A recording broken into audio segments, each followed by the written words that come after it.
Hello dear students. അപ്പോൾ നമ്മൾ last ക്ലാസ്സിൽ ഹാൾമാർച്ചിസ് തിയറമിനാണ് കണ്ടത്. അപ്പോൾ നമ്മൾ ഗ്രാഫിൻ്റെ ബാക്കി സെക്ഷൻസ് എടുക്കാണ്ട് പോകുകയാണ്. അപ്പോൾ നമുക്ക് ഫസ്റ്റ് വരുന്ന കുറച്ച് ആപ്ലിക്കേഷൻസ് ആണ്. ആപ്ലിക്കേഷൻ സെക്ഷനകത്ത് നമ്മൾ ഫസ്റ്റ് കാണുന്നത് ലോക്കൽ ഏരിയ നെറ്റ്വർക്കുകളെ കുറിച്ചാണ്. The various computers in a building, such as mini computers, personal computers, and peripheral devices such as printers, plotters, can be connected using local area networks.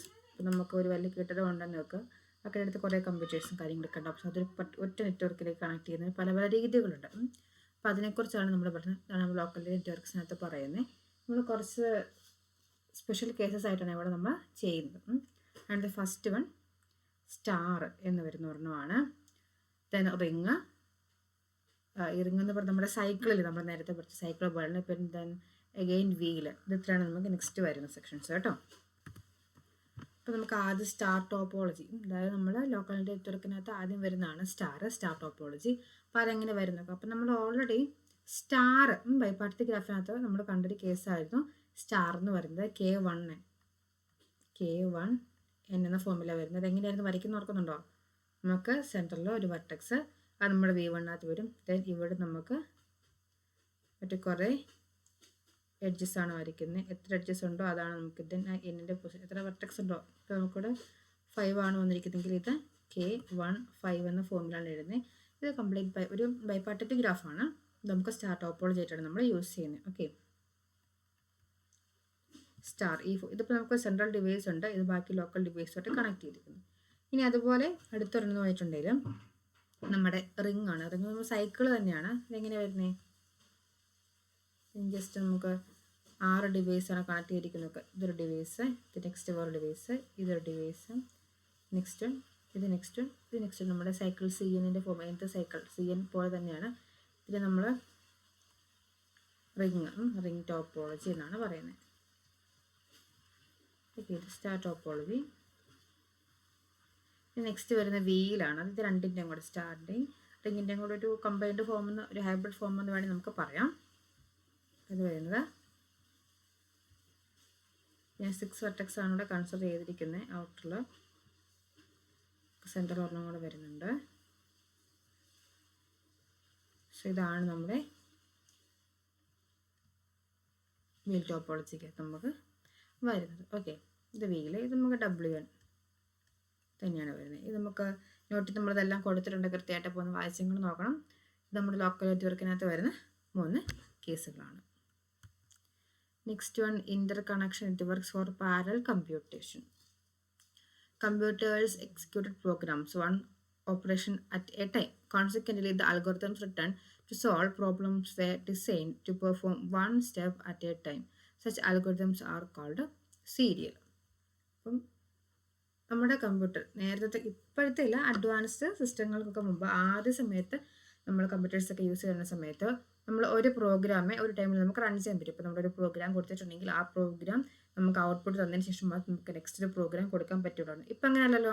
ഇപ്പം നമുക്ക് at A time എത്ര programmes തന്നെ ലിമിറ്റൊക്കെ ഉണ്ട്. എന്നാലും കുറേ പ്രോഗ്രാംസൊക്കെ നമുക്ക് at A time run ചെയ്യാനും അതിൻ്റെ ഔട്ട്പുട്ട്സ് എടുക്കാനൊക്കെ ആയിട്ട് പറ്റും.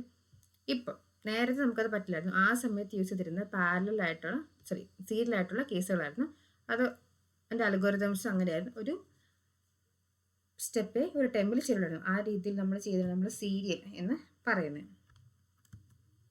നെക്സ്റ്റ് വൺ നമ്മളിപ്പോൾ പറഞ്ഞു പറഞ്ഞൊരു കേസാണ് പാരലൽ എന്ന് പറഞ്ഞിട്ടുണ്ടെങ്കിൽ ഇപ്പോഴത്തെ സിസ്റ്റം ഒക്കെ യൂസ് ചെയ്യുന്നത് പാരലൽ പ്രോസസ്സിംഗ് ആണ്. അതായത് നമുക്ക് ഒരു പ്രോബ്ലം വന്നു, നമുക്കൊരു പ്രോബ്ലം സോൾവ് ചെയ്യാൻ വന്നു. അപ്പോൾ നമ്മൾ ആ പ്രോബ്ലത്തെ കുറേ സബ് പ്രോബ്ലംസ് ആയിട്ട് ഡിവൈഡ് ചെയ്യും. അങ്ങനെ ഓരോ സബ് പ്രോബ്ലം ഓരോ പ്രൊസസ്സേഴ്സിന് നമ്മൾ കൊടുക്കും. അപ്പോൾ ആ പ്രൊസസ്സേഴ്സ് ഇത് പെട്ടെന്ന് ചെയ്യും. ഓരോരുത്തർക്ക് ഓരോ പ്രോബ്ലം ആകുമ്പോൾ പെട്ടെന്ന് ചെയ്യും.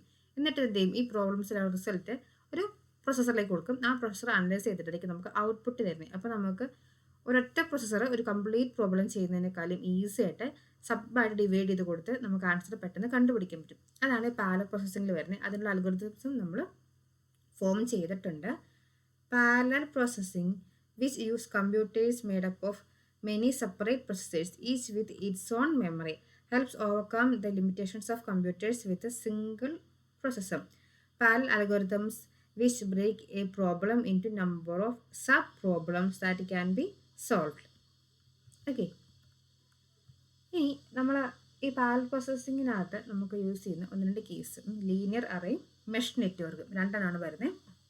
അതാണ് നമ്മൾ പറയാൻ പോകുന്നത്. The simplest way to interconnect n processes, നോക്കണം, n processes is to use an arrangement known as linear array. ഇതാണ് നമ്മൾ അറേഞ്ച്മെന്റിന് പറയുന്ന പേര്. ഈ n processനെ അറേഞ്ച് ചെയ്യുന്ന ഒരു രീതിയാണ്. ഈച്ച് പ്രൊസസ്സർ PI, ഓരോ പ്രൊസസ്സറിനെ നമ്മൾ പ്രൊസസ്സർ ith പ്രൊസസ്സർ എന്ന മീനിങ്ങിൽ PI എന്നാണ് ഡിനോട്ട് ചെയ്യുന്നത്.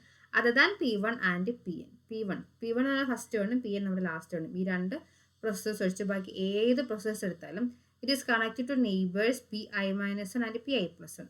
PI-1 PI+1 ആയിട്ടായിരിക്കും നമ്മൾ കണക്ട് ചെയ്യുന്നത്. P1 P2 ആയിട്ട് മാത്രം, PN1 PN-1 ആയിട്ട് മാത്രമേ നമ്മൾ കണക്ട് ചെയ്തിട്ടുള്ളൂ. അപ്പോൾ നമുക്ക് ജസ്റ്റ് എൻ്റെ എക്സാമ്പിൾ നോക്കിയാൽ ഒരു 6 പ്രൊസസ്സേഴ്സ് നമുക്ക് ഇവിടെ കൺസിഡർ ചെയ്യാം. 6 പ്രൊസസ്സേഴ്സ് വെച്ചിട്ട് നമ്മളത് എങ്ങനെയാണ് വരയ്ക്കുന്നത് ജസ്റ്റ് നോക്കാം. ഓക്കെ, ഇത് നമ്മുടെ P1 എങ്ങോട്ട് മാത്രമേ ഉള്ളൂ? P2 മാത്രമേ ഉള്ളൂ. P2 എങ്ങോട്ടാണ്?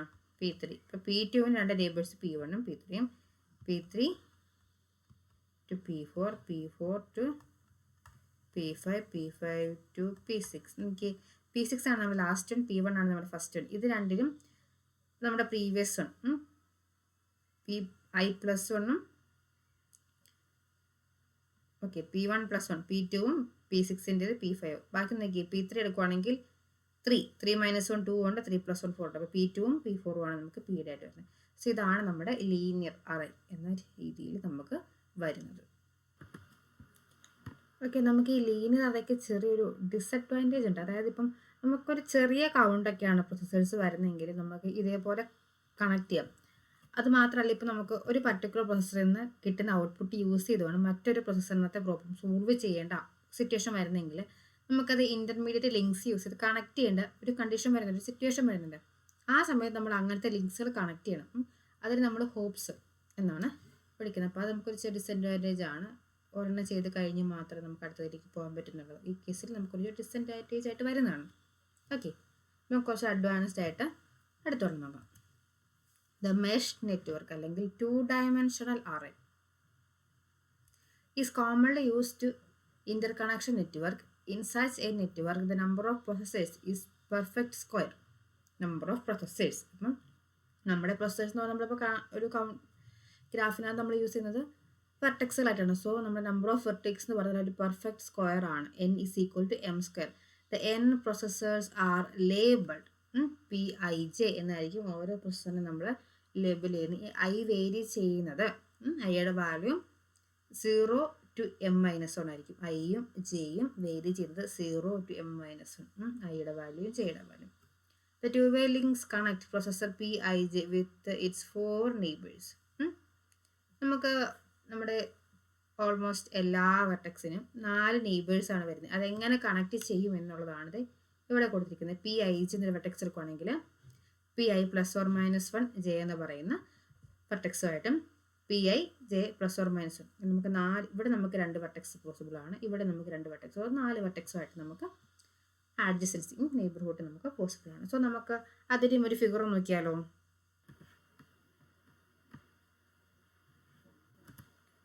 ഓക്കെ, അപ്പം നമ്മുടെ മെഷ് നെറ്റ്വർക്കിനകത്ത് നമുക്ക് എങ്ങനെ വരയ്ക്കുന്നത് നോക്കാം. അപ്പം ഞാൻ 1-2 പോയിന്റ്സ് എടുക്കുവാണ്. P00 ഐയും ചെയ്യുവാണ്. നമുക്കൊരു 3 ഉള്ളതൊന്ന് നോക്കാം. Next one P01 and P02. അടുത്ത വരുന്നത് P10,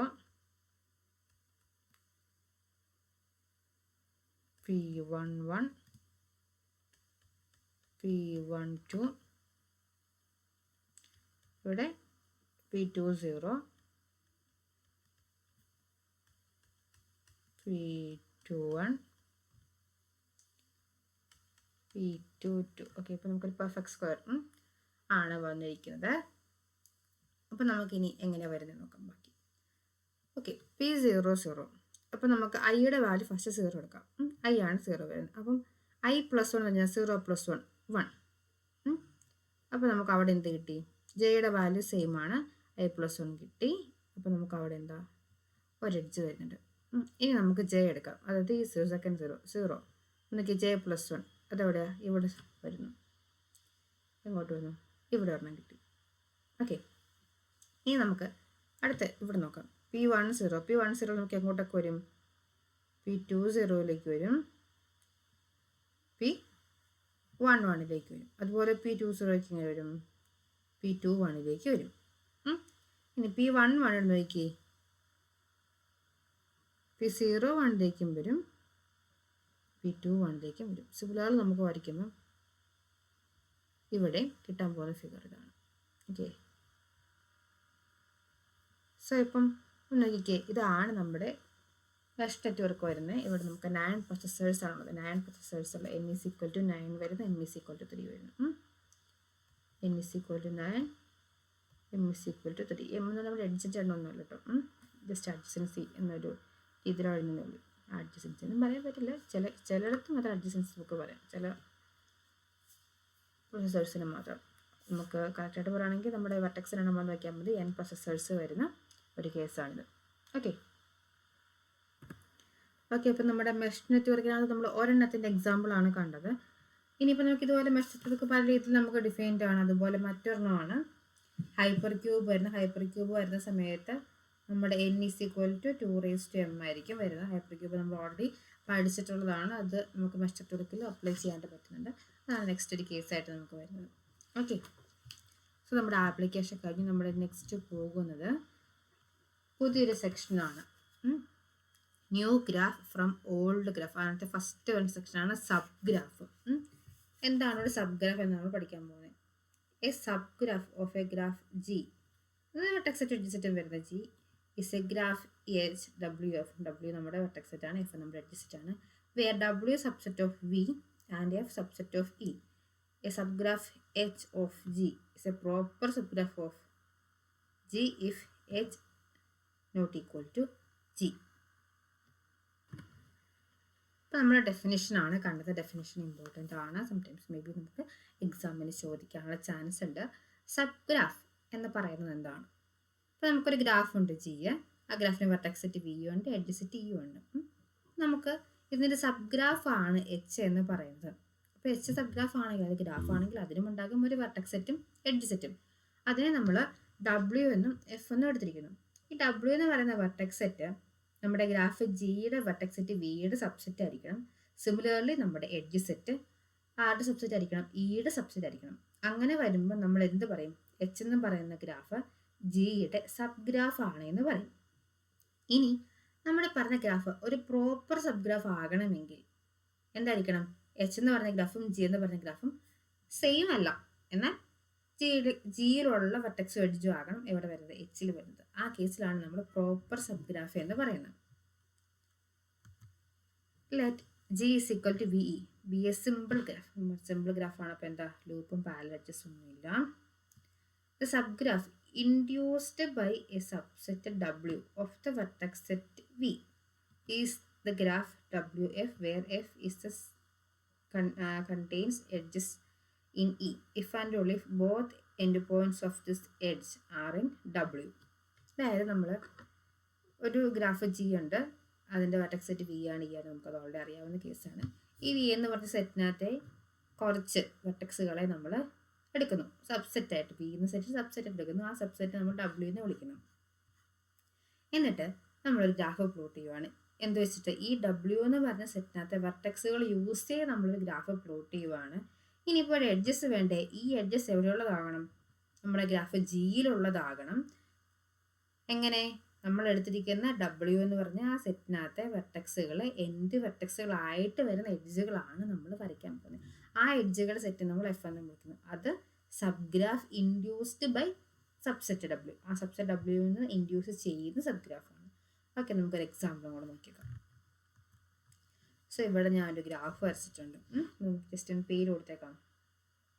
V1, V2, V3, V4, V5, V6. ഇനിയിപ്പോൾ നമ്മൾ ആദ്യം പറഞ്ഞ കേസ് സബ് ഗ്രാഫ് എങ്ങനെയാണെന്നുള്ളത്. നമ്മുടെ ഇതാണ് നമ്മുടെ വി. ഇപ്പം ഞാൻ വെർട്ടെക്സ് മാത്രമേ എഴുതുന്നുള്ളൂ. V1, V2, V3, V4, V5 and V6. ഇതാണ് നമ്മുടെ V. ഇനി ഞാൻ W ആയിട്ട് ചൂസ് ചെയ്യാൻ പോകുന്നത് V1, V2, V3. ഇതാണ് നമ്മുടെ W. ഈ V1, V2, V3 എന്ന് പറഞ്ഞാൽ ഈ വിയുടെ സബ്സെറ്റാണ്. അപ്പം നമ്മൾ first condition W subset of V ആയി. ഇനി നമ്മൾ എന്ത് ചെയ്യാൻ പോവാണ്? ഗ്രാഫ് അങ്ങോട്ട് വരയ്ക്കുവാണേ. ഓക്കെ, അപ്പം നമ്മൾ ആ ഗ്രാഫ് വരയ്ക്കുന്നു. V1 ഉണ്ട്, V2 ഉണ്ട്, V3 ഉണ്ട്. ഇവിടെ എങ്ങനെയൊക്കെ കണക്ട് ആയിരിക്കും നോക്കി. V1 നിന്ന് V2യിലേക്കുണ്ട്, V2 നിന്ന് V3യിലേക്കുണ്ട്. V1 നിന്ന് V3യിലേക്കുണ്ടോ? ഇല്ല. V2 എന്നുള്ളത് വരച്ചു. ഓക്കെ, അപ്പോൾ ഇതാണ് നമ്മുടെ സബ് ഗ്രാഫ് എച്ച്. ഇവിടുത്തെ എഫ് എന്തായിട്ട് വരും? നമ്മുടെ V1, V2 എന്ന് പറഞ്ഞ വെർട്ടെക്സും V2, V3 എന്ന് പറഞ്ഞ ഈ എഡ്ജ്. അപ്പോൾ ഈ രണ്ട് എഡ്ജാണ് നമ്മുടെ എന്ത് വരുന്നത്? എഫിൽ വരുന്നത്. ഇതാണ് നമ്മുടെ എച്ച് എന്ന് പറഞ്ഞ ഗ്രാഫ്. സോ ഇതൊരു സബ് ഗ്രാഫാണ്. സബ് ഗ്രാഫ് ഓഫ് ജി ആണ്.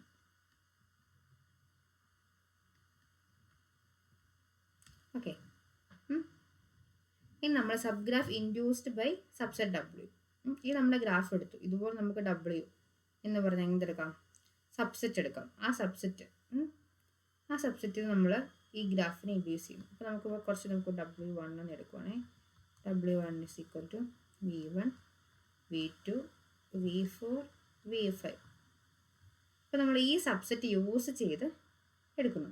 അതാണ് നമ്മൾ നെക്സ്റ്റ് വരയ്ക്കുന്നത്. ഇനിയിപ്പം ഇത് നമ്മൾ ആദ്യം കണ്ട W എന്ന് പറഞ്ഞ് വരച്ചിരിക്കുന്ന ഗ്രാഫും subgraph induced by subset W എന്നതിനകത്ത് പറയാം, കറക്റ്റാണ്. ഇനിയിപ്പോൾ അങ്ങനെ അല്ലെങ്കിൽ നമുക്ക് വേണമെങ്കിൽ ഒന്നിൻ്റെ എഡ്ജൊക്കെ ആഡ് ചെയ്ത് കൊടുത്തിട്ട് വേണമെങ്കിൽ സബ് ഗ്രാഫ് ആക്കി എടുക്കാം കേട്ടോ. ഇത് സബ് ഗ്രാഫ് എക്സാക്ട്ലി ഇപ്പോൾ നമ്മൾ സബ് ഗ്രാഫ് ഇൻഡ്യൂസ്ഡ് ബൈ ആണ് വരുന്നത്. നമുക്ക് പറയുവാണെങ്കിൽ എക്സാക്റ്റ് പറയുവാണെങ്കിൽ നമുക്ക് പ്രോപ്പറായിട്ട് സബ് ഗ്രാഫ് ആയിട്ട് തന്നെ വരയ്ക്കണമെങ്കിൽ നമുക്കിപ്പോൾ ജസ്റ്റ് ഇതിനൊരു പാർട്ട് നമ്മളെടുത്ത് എഴുതി വെക്കുന്നു. ഇത് V1, ഇത് V2, ഇത് V3, ഇത് V4 ആണെന്ന് വെച്ചു. ഇത് സബ് ഗ്രാഫാണ്. ഇതിൽ നമ്മൾ എച്ചിൻ്റെ പേര് കൊടുത്തിട്ട് ഈ സെറ്റ് എന്താക്കി എടുക്കുന്നു? W ആക്കി എടുക്കുന്നു. ഇതിൻ്റെ എഡ്ജുകൾ വരുന്നത് F ആക്കി എടുക്കുന്നു. ഇത് ഇങ്ങനൊരു പ്ലോട്ട് ആദ്യം നമ്മൾ ഫിഗർ വരച്ചിട്ട് വെർട്ടെക്സും എഡ്ജും എഴുതുന്നതാണ് എക്സാക്ട്ലി നമ്മുടെ സബ് ഗ്രാഫായിട്ട് വരുന്നത്. നമ്മളിങ്ങനെ വെർട്ടെക്സ് സെറ്റ് കൺസിഡർ ചെയ്തിട്ട് അതിൽ നിന്ന് ഗ്രാഫ് വരയ്ക്കുന്നത് subgraph induced by subset W ആണ്. അപ്പോൾ നമുക്കിത് എക്സാമ്പിളായിട്ട് കൺസിഡർ ചെയ്താലും മതി. രണ്ടും സെയിം തന്നെയാണ് വരുന്നത്. ഞാനിപ്പോൾ ഈ എക്സാമ്പിളിനകത്ത് പറഞ്ഞപ്പോൾ രണ്ട് സെയിം ആണ്. ആക്ച്വലി സബ് ഗ്രാഫ് എന്ന് പറഞ്ഞാൽ നമ്മളൊരു ഗ്രാഫ് ഇങ്ങനത്തെ ഇതുപോലെ ആദ്യം ഒരു ഗ്രാഫ് നമ്മളുള്ള ഈ ഗ്രാഫിൽ നിന്ന് ഒരു പ്ലോട്ട് എടുത്ത് വരച്ചിട്ട് ഒരു പോർഷൻ എടുത്ത് വരച്ചിട്ട് അതിൻ്റെ വെർട്ടെക്സ് എഡ്ജ് നമ്മൾ കൗണ്ട് ചെയ്ത് എഴുതി വെക്കുന്നു.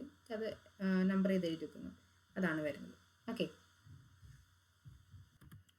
ഓക്കെ, അപ്പോൾ നമ്മൾ സബ് ഗ്രാഫ് എന്താണെന്ന് കണ്ടു. അപ്പോൾ നിങ്ങൾക്കൊരു ഹോംവർക്കായിട്ട് ഞാൻ തരുന്നത്, നിങ്ങൾക്ക് 3 ഗ്രാഫുകൾ കൺസ്ട്രക്ട് ചെയ്യണം. 3 ഡിഫറെൻറ്റ് ഗ്രാഫുകൾ കൺസ്ട്രക്ട് ചെയ്തിട്ട് ആ 3 ഗ്രാഫിൻ്റെയും 2 സബ് ഗ്രാഫുകൾ വെച്ച് വരയ്ക്കണം. അതിനകത്ത് ഒരെണ്ണം എക്സാക്ട്ലി സബ് ഗ്രാഫായിട്ട് ഫസ്റ്റ് നിങ്ങൾ വരച്ചിരിക്കുന്ന കൺസിഡർ ചെയ്തിരിക്കുന്ന ഗ്രാഫിൻ്റെ സബ് ഗ്രാഫ് വരച്ചിട്ട് ആ സബ് ഗ്രാഫിൻ്റെ വെർട്ടെക്സ് എഡ്ജസ് എഴുതുക. ദെൻ അതേ സെയിം ഗ്രാഫിൽ നിന്ന് ഒരു induced subgraph induced by subset എടുക്കുന്ന സബ്സെറ്റിൻ്റെ ആയിട്ടും വരയ്ക്കുക. അപ്പോൾ ഈ 2 സെക്ഷൻ്റെ എക്സാമ്പിൾസ്. ഇപ്പോൾ എത്ര ഗ്രാഫ് വരയ്ക്കണം? 3 ഗ്രാഫ് വരയ്ക്കണം. ആ 3 ഗ്രാഫ് വരച്ചിട്ടും 3 എണ്ണത്തിൽ നിന്നും 2 സബ് ഗ്രാഫ് വെച്ചിട്ട് ഒരെണ്ണം എന്താണ്? ഒരെണ്ണം സബ് ഗ്രാഫും രണ്ടാമത്തേത് ഇൻഡ്യൂസ്ഡ് സബ് ഗ്രാഫും. ഓക്കെ, ഇതാണ് ഹോംവർക്കായിട്ട് ചെയ്യേണ്ടത്. Next graph G. പ്രത്യേകിച്ച് പണ്ട് ജി എന്താണെന്ന് അറിയാം നിങ്ങൾക്ക്. ആൻഡ് ആൻ എഡ്ജ് ഇ എന്ന് പറഞ്ഞാൽ എവിടുത്തെയാണ്? നമ്മുടെ എഡ്ജ് സെറ്റിനകത്തെ എഡ്ജാണ് E. We can produce a subgraph of G. നമ്മുടെ ഇ എന്ന് പറഞ്ഞ എഡ്ജ് ഉണ്ട്. We can produce subgraph of G by removing the edge. ആ ഒരു പർട്ടിക്കുലർ എഡ്ജ് ഇ റിമൂവ് ചെയ്തുകൊണ്ട് നമുക്ക് ഒരു സബ്ഗ്രാഫ് ജിയുടെ കൺസ്ട്രക്ട് ചെയ്യാം. അതിനകത്ത് എന്താ വരുന്നത്? ആ ഗ്രാഫിന് താഴെ പ്രത്യേകം എന്താ? ആ ഒരു ഒറ്റ എഡ്ജേ നമുക്ക് പോകുന്നുള്ളൂ. അപ്പോൾ നമ്മൾ ആ ഗ്രാഫിനെ ഡിനോട്ട് ചെയ്തത് G മൈനസ് ഇ എന്നായിരിക്കും. അതിൻ്റെ വെർട്ടെക്സ് എന്തായിരിക്കും? സെയിം തന്നെയായിരിക്കും. എഡ്ജ് സെറ്റ് മാത്രം എന്താകും? ആ ഒരു എഡ്ജിൻ്റെ കുറവ് വരും. സോ നമുക്കിതാണ് നമ്മുടെ ആ ഒരു സബ് ഗ്രാഫായിട്ട് വരുന്നത്. ഇനി അതുപോലെ തന്നെ നമുക്ക് ഒരു എഡ്ജ് സെറ്റ് ഇ ഡാഷ് എടുക്കുകയാണ്. നമ്മുടെ സബ്സെറ്റാണ് ഇ ഡാഷ്. നമുക്ക് ഇതിൽ നിന്നും ഒരു സബ് ഗ്രാഫ് പ്രൊഡ്യൂസ് ചെയ്യാം. എങ്ങനെയാണ്? ഇ ഡാഷ് എന്നുള്ളതിനകത്ത് എല്ലാ എഡ്ജുകളെ നമ്മുടെ ഗ്രാഫിൽ നിന്ന് റിമൂവ് ചെയ്യാം. വെർട്ടെക്സ് സെറ്റ് സെയിം ആയിരിക്കും, എഡ്ജ് സെറ്റ് മാത്രം ഇ മൈനസ് ഇ ഡാഷ് ആവും. സോ നമുക്കൊരു എക്സാമ്പിൾ നോക്കാം അല്ലേ. ഓക്കെ,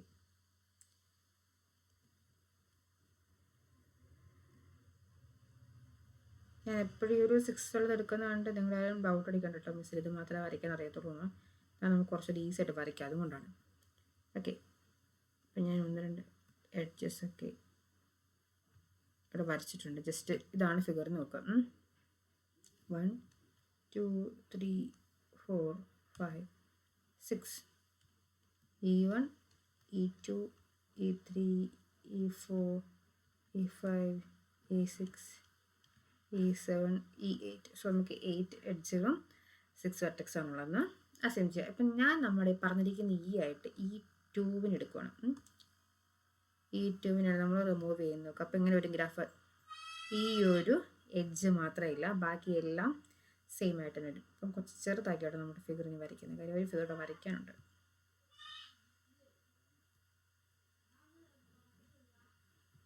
ഓക്കെ, E2 എന്നുള്ള ആ ഒരു എഡ്ജിൽ. സോ ഇതാണ് നമ്മുടെ ഗ്രാഫ് G ആണെങ്കിൽ ഇതാണ് G മൈനസ് E2. E2 എന്നുള്ള എഡ്ജ് മാത്രം റിമൂവ് ആയി പോകുന്നത്. ഇനി നമുക്ക് E ഡാഷ് കൺസിഡർ ചെയ്യാം. E ഡാഷ് ആയിട്ട് E1ഉം E2ഉം E7ഉമാണ് എടുക്കുന്നത് മനസ്സിലായി. അപ്പോൾ നമ്മൾ ഇനി വരയ്ക്കുന്നത് എന്താ, G മൈനസ് E ഡാഷ് ആണ് വരയ്ക്കുന്നത്. അപ്പോൾ എന്താ, E1 ഇല്ല, E2 ഇല്ല, E7 ഇല്ല.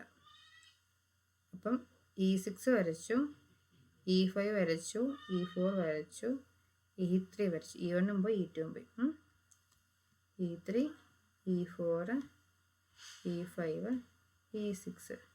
ഇനി ഏതാ ഉള്ളത്, E5 ഒരു വെർട്ടെക്സ് ഉണ്ട്. ഏതാ ഇത്, 1 2 3 4 5 6 E8. ഇതാണ് നമ്മുടെ എന്ത്, G മൈനസ് E ഡാഷ് വരുന്നത്. Okay, clear. ഓക്കെ, ഇത് നമ്മുടെ നെക്സ്റ്റ് സെക്ഷനാണ്. ഒരു എഡ്ജ് ആഡ് ചെയ്യുന്ന കേസാണ് പറയുന്നത്. Adding an edge E to a graph to produce a new larger graph when this edge connects two vertices already in G. We denote by GE, G plus E. The new graph produced by adding a new edge E connecting two previously non-incident vertices. The graph G. Hence, എങ്ങനെയാവും, vertex set same ആകും, edge സെറ്റിനകത്തൊരു എഡ്ജും കൂടെ add ചെയ്യും. Okay, നമുക്ക് ആ ഒരൊറ്റ edge, അതായത് നമ്മളിപ്പോൾ ചെയ്യുന്നത്, നമ്മുടെ ഗ്രാഫ് ഉണ്ട്, ഗ്രാഫിനകത്ത് ഇതുവരെ അഡ്ജസ്റ്റൻ്റ് ആയിട്ട് വരാത്ത 2 വെർട്ടെക്സുകൾ എടുത്തു, അവരെ തമ്മിൽ എഡ്ജ് ചെയ്ത് കണക്ട് ചെയ്യുന്നു. അത്രയാണ് നമ്മളിവിടെ ചെയ്യുന്നത്. അപ്പോൾ നമുക്കൊരു കാര്യം ചെയ്യാൻ ഒരു എക്സാമ്പിൾ വരച്ചേക്കാം അല്ലേ. ഏറ്റവും എളുപ്പം നമുക്ക് വരയ്ക്കാം, റെക്ടാങ്കുലർ സ്ക്വയറൊക്കെയാണ്. അതുകൊണ്ട് ഇതാണ് എൻ്റെ ഇപ്പോഴത്തെ graph G. 1 2 3 4 vertex, E1 E2 E3 E4. ഇതാണ് നമ്മുടെ ഗ്രാഫ് G. ഇനി ഞാൻ എഡ്ജ് ആഡ് ചെയ്യുവാണ്, G plus E5. Vertex 1 to vertex എയിലേക്ക് കണക്ട് ചെയ്തു. ഇതാണ് നമ്മൾ ആഡ് ചെയ്യുന്നത്. കാര്യം നോൺ അഡ്ജസൻ്റ് ആയിട്ടുണ്ടായിരുന്ന 2 വെർട്ടെക്സുകൾ തമ്മിൽ നമ്മൾ എഡ്ജ് യൂസ് ചെയ്ത് കണക്ട് ചെയ്തു. ഇത്രയുള്ള case. Okay, removing vertices from A graph. Removing a vertex V and all edges adjacent to it from G, we produce a subgraph denoted by G minus V. നമ്മൾ edge add ചെയ്യുന്ന case പറഞ്ഞ പോലെയാണിത്. ഇവിടെ നമ്മൾ ഒരു vertex ആണ് remove ചെയ്യുന്നത്. ഒരു vertex remove ചെയ്ത് കഴിഞ്ഞിട്ടുണ്ടെങ്കിൽ ആ വെർട്ടെക്സുമായിട്ട് ഇൻസിഡൻ്റ് ആയിട്ടുള്ള എഡ്ജുകളും കൂടി നമ്മൾ റിമൂവ് ചെയ്യും. അപ്പോഴാണ് നമുക്ക് കിട്ടുന്നത്, ആ റിമൂവ് ചെയ്ത ഒരു കണ്ടീഷൻ കിട്ടുന്നത്. അതൊരു സബ്ഗ്രാഫ് ആയിരിക്കും. അതിന് നമ്മൾ G മൈനസ് V എന്നാണ് വിളിക്കുന്നത്. അടുത്ത വെർട്ടെക്സ് സെറ്റിനകത്ത് എന്താ പ്രശ്നം വരുന്നത്, വെർട്ടെക്സ് സെറ്റ് എന്ന് പറയുമ്പോൾ നമ്മുടെ റിമൂവ് ചെയ്ത ആ ഒരു വെർട്ടെക്സ് കുറവുണ്ട്. അതുപോലെ നമുക്ക് നമ്മുടെ എഡ്ജ് സെറ്റിൻ്റെ ഒരു സബ്സെറ്റ് E ഡാഷ് ആയിരിക്കും കിട്ടുന്നത്. എന്തൊരു E ഡാഷ് ആയിട്ട് വരുന്നത്, E ഡാഷ് നമുക്ക് നെക്സ്റ്റ് ചെയ്ത് റിമൂവ് ചെയ്ത് പോകാത്ത എഡ്ജുകളായിരിക്കും വരുന്നത്. Where E dash is the set of edges of G not incident to വിയുമായിട്ട് ഇൻസിഡൻ്റ് ആകത്ത്. വി ആയിട്ട് ഇൻസിഡൻ്റ് ആയിട്ടുള്ള നമ്മൾ റിമൂവ് ചെയ്ത് കഴിഞ്ഞാൽ അതല്ലാത്തതാണ് നമുക്ക് G വരുന്നത്. If V dash is a subset of V. ഇപ്പം നമ്മൾ ഒരു വെർട്ടെക്സ് V റിമൂവ് ചെയ്ത കാര്യം പോലെ അതുപോലെ നമുക്ക് വിയുടെ സബ്സെറ്റ് V ഡാഷിന് റിമൂവ് ചെയ്യാം, G മൈനസ് V ഡാഷ്. അപ്പോഴും നമുക്ക് എന്താ വരുന്നത്, E ഡാഷ് എന്ന് പറഞ്ഞിട്ടുണ്ടെങ്കിൽ G ആയിട്ട് ഇൻസിഡൻ്റ് ആകാത്ത V ഡാഷിലെ എഡ്ജുകൾ മാത്രമായിരിക്കും നമുക്ക് വരുന്നത്. ഇതാണ് നമ്മുടെ ഇന്നത്തെ class. So thank you all.